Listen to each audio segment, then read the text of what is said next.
ನಮಸ್ಕಾರ ವೀಕ್ಷಕರೇ, ನೀವು ನೋಡ್ತಾ ಇದ್ರೆ ವಿಡಿ3 ನ್ಯೂಸ್. ನಾನು ನಿಮ್ಮ ವಿಶ್ವ ಗಾಯಕ್ವಾಡ್.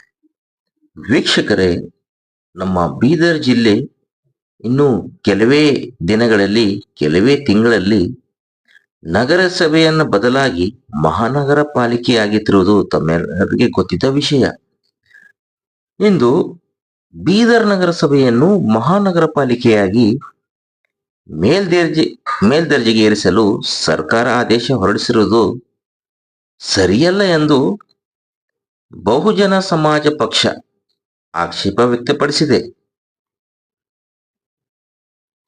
ಈ ಸಂಬಂಧ ಪಕ್ಷದ ರಾಜ್ಯ ಘಟಕದ ಕಾರ್ಯದರ್ಶಿ ಅಂದರೆ ಬಿಎಸ್ಪಿ ಬಹುಜನ ಸಮಾಜ ಪಕ್ಷದ ರಾಜ್ಯ ಘಟಕದ ಕಾರ್ಯದರ್ಶಿ ಜ್ಞಾನೇಶ್ವರ್ ಸಿಂಗಾರೆ ಹಾಗೂ ಬೀದರ್ ಜಿಲ್ಲಾ ಘಟಕದ ಅಧ್ಯಕ್ಷರಾದ ಶ್ರೀ ಕಪಿಲ್ ಗೋಡ್ಬಲೆ, ಬೀದರ್ ತಾಲೂಕಾ ಘಟಕದ ಅಧ್ಯಕ್ಷರಾದ ಮಹೇಶ್ ಬೋಲಾ ಅವರು